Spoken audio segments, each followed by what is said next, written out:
biggest differences in the goals against, just an improved defense this month as opposed to last month?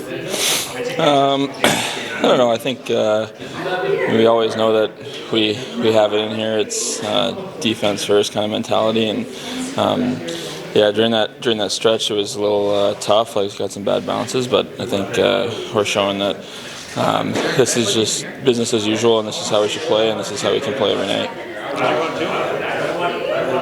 Big win the other night, starting 6 straight games at home. Just how important is this stretch in taking care of the home games? Yeah, we enjoy being at home. Gives us a little break on the legs.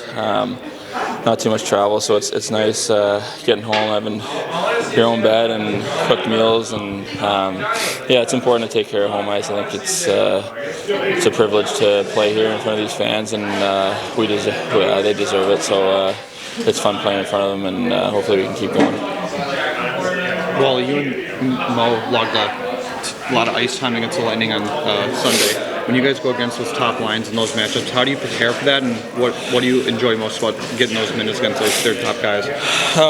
Yeah, like you said, it's we enjoy it. I don't want to play against anybody else. I want to play against the top guys, and it's a challenge every time, but something that we look forward to. I think Mo and I chat about it. It's important pretty much every period before we go out. We talk about it, and yeah, it's a challenge, but it's something that we get up for every day. We look forward to playing against the top guys. And then another bounce back off that. How have you and Mo evolved just as a pair in your time together here, in your eyes?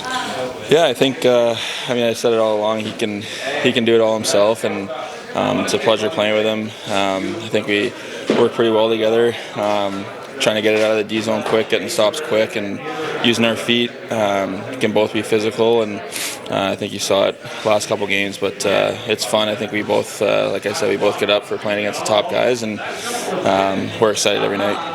It's such a tight race there in the East, 3 points separating a bunch of teams.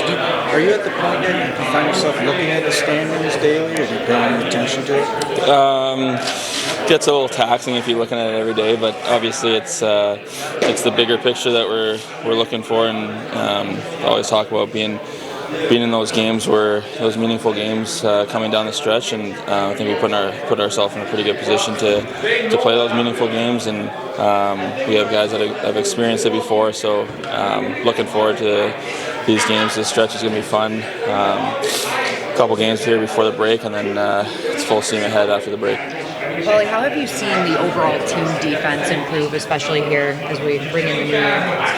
Yeah, I think defense is obviously works better with a group of 5, and we've had outstanding goaltending, and that's where it starts. I think Al's done a great job for us so far, and yeah, I think if we can work as a unit of 5, get the puck out of the zone as quick as possible, and play in the O zone is the best way to play defense.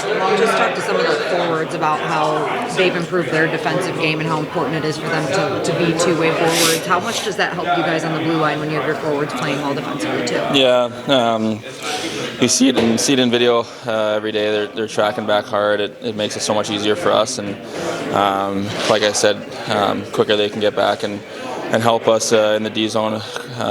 Little time spent in the D zone is much better for a full game, and obviously we want to play in the O zone as much as possible. That's our game plan. So yeah, quick stops in the D zone. They've done a great job. The forwards coming back and helping us, and so we need a big unit of 5.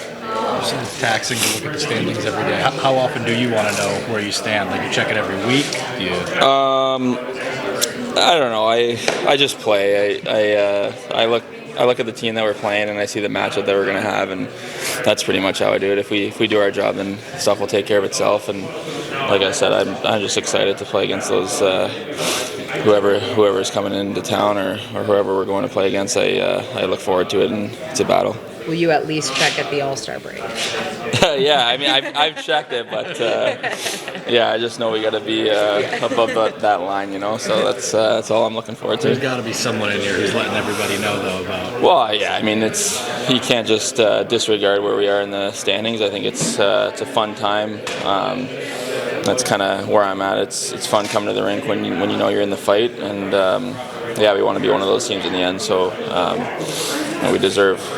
The city deserves the playoffs, and you see the Lions and how fired up the city gets for playoffs. So hopefully we can bring that to them too. I think I heard you talking about it when I came in, so I might have missed it. But are you aware of like the degree, the level of matchups that you and Mo are taking relative to the league? Yeah, I mean, I don't pay too much attention to it, but like I said, we talk before the games, and we're so fired up to play those top guys every night. And like I said, I don't want to play against anybody else. I want to help the team in any way I can, but shutting down the top guys is obviously a priority for mine. Anything new on Sherrod or Kane? Nope, both still out. I think Patty's going to be close to skating here, maybe towards the end of the week. So touch and go on whether we could see him before the break. I'd be surprised or disappointed if we don't see him after the break, but still a work in progress. But Benny's still a nagging day-to-day type thing. Both will be unavailable for us tonight. Looked like the league's getting faced off. I looked a little closer out Yep. there, and pull participant closer Yes. to practice. He's closer, so he'll get some more reps in practice tomorrow, and then we'll see how he handles that and go from there. With his kind of return, is it kind of one of those things where his first game back needs to be a start, or do you look at? We could look at, everything's on the table. GR could be a possibility. Obviously, players have to agree to that. It's just the nature of that position. I know a lot of goalies have used that route in coming back, getting game in GR, but we'll get through tomorrow's practice and go from there. Is that one where potentially going into the break, like the extra time with the break could be especially good to not try to rush it back and get him again? Possibly, yep.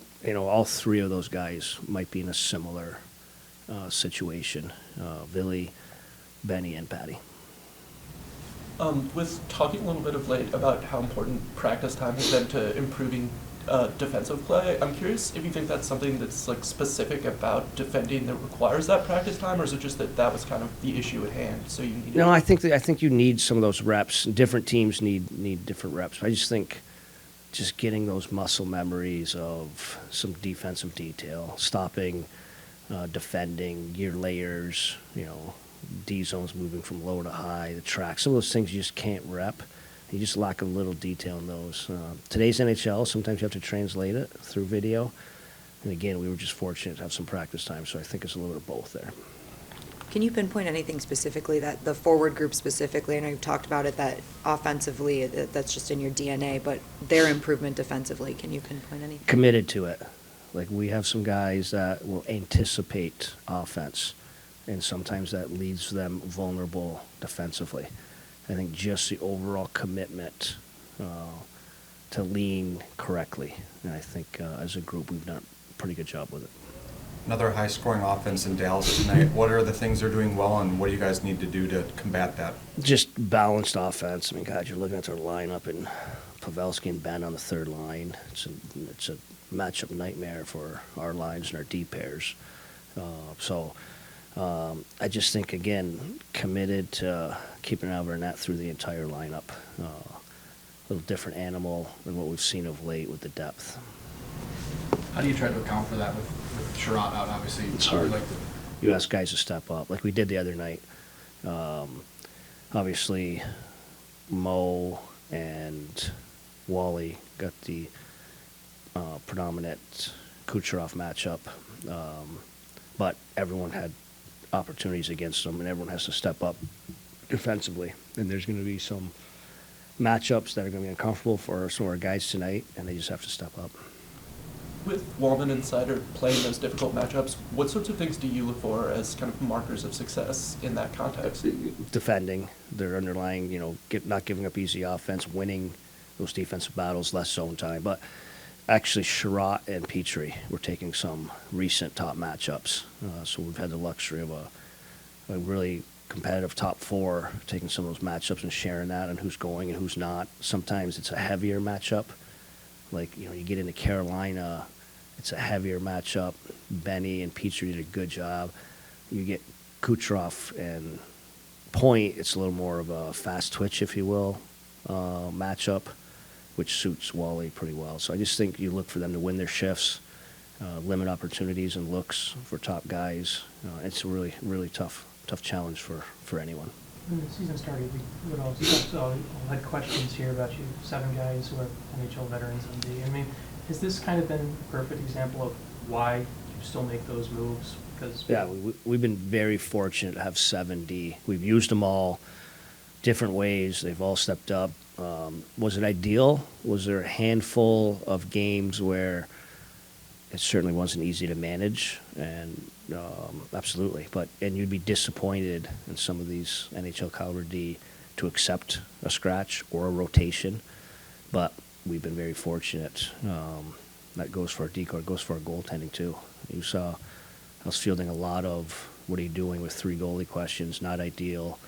But we've been fortunate enough to have the cap space, if you will, to carry that extra roster spot on both those positions, and it's helped us immensely.